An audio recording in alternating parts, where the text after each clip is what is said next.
চিরন্তন যে খাবার, সে আগেকার দিনে যারা মানুষ যারা মাঠে ঘাটে যেত তারা পান্তা নিয়ে যেত মাঠে এবং সেই পান্তা খেয়ে সারাদিন তারা কাটাতো। আমরা বৈশাখেও প্রথম দিনে অনেকেও আমরা পান্তা খেয়েছি।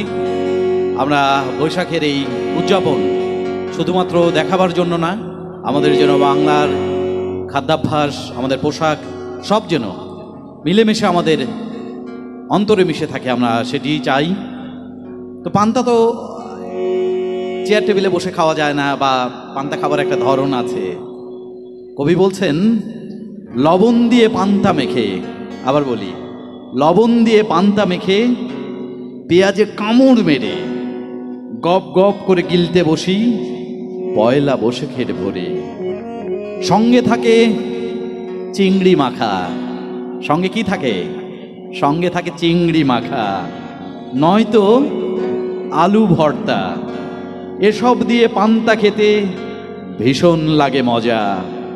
ছুটির দিনে সকালবেলা পান্তা ইলিশ ভাজা, মনে মনে ভাবি তখন আমি দেশের রাজা। দিনে দিনে পান্তা ভাত কোথায় গেছে চলে, আছে নাকি? দিনে দিনে পান্তা ভাত কোথায় গেছে চলে, আর খাই না পান্তা ভাত, যুগটা গেছে উল্টে। তবু মনে মনে বলি, শুনুন ভালো করে, তবু মনে মনে বলি যদি হই বাঙালি পান্তা কি করে ভাই ভুলি। ওরে খাঁটি বাঙালি আমি পান্তা কেমনে ভুলি, খাঁটি বাঙালি আমি পান্তা কেমনে ভুলি।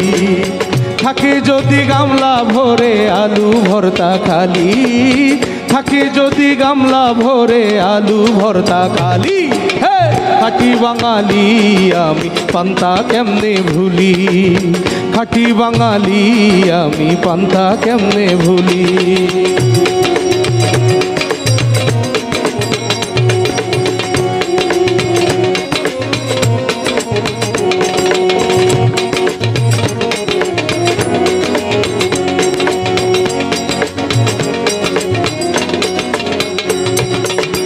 আবার আমি শুনতে চাই গো ট্যাংরা মাছের গান, আঁচল ভরে উঠলে উঠুক বৈশাখ মাসের চান।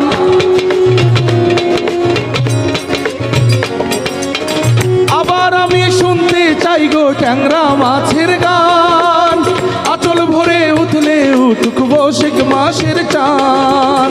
দুধের ভাতে মাখবো আমি, দুধের ভাতে মাখবো আমি খেজুরের লালি, দুধের ভাতে মাখবো আমি খেজুরের লালি।